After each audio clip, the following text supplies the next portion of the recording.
Close Approach Comets. Presented by Science at NASA. Comets are some of the most interesting objects in the solar system. Water that filled the ancient oceans of Earth might have been delivered by comets. And there is growing evidence that many comets, as well as some primitive asteroids, contain molecules key to life. NASA has sent space probes to travel hundreds of millions of miles to study these icy interlopers from the outer solar system. Comets are balls of frozen gases, rock, and dust that orbit the Sun. Jets of gas and dust from comets form long tails that can be seen from Earth when they fly close enough to our planet.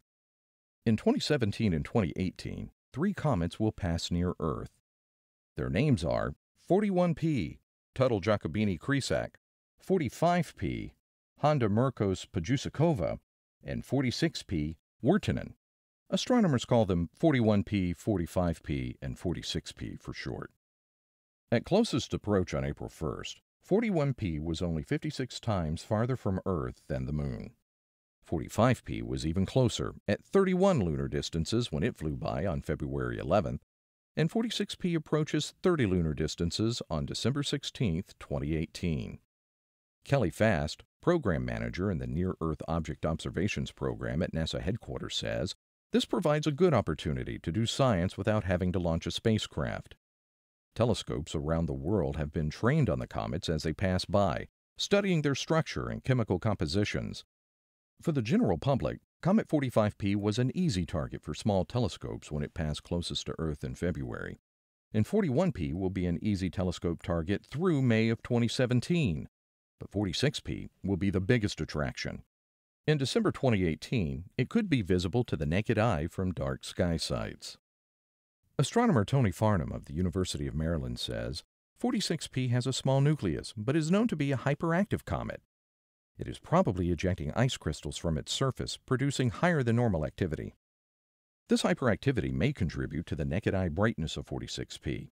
It also makes the comet somewhat unpredictable, with unexpected surges in activity and visibility possible as it passes by. These comets have been so close that amateur astronomers can help study them too. Farnham is assisting Nalin Sumarsina at the Planetary Science Institute in Tucson, Arizona, with the organization of the 4-Star P Coma Morphology Campaign to coordinate the efforts of amateurs worldwide. Amateur astronomers can help us monitor these comets without interruption, explains Farnham.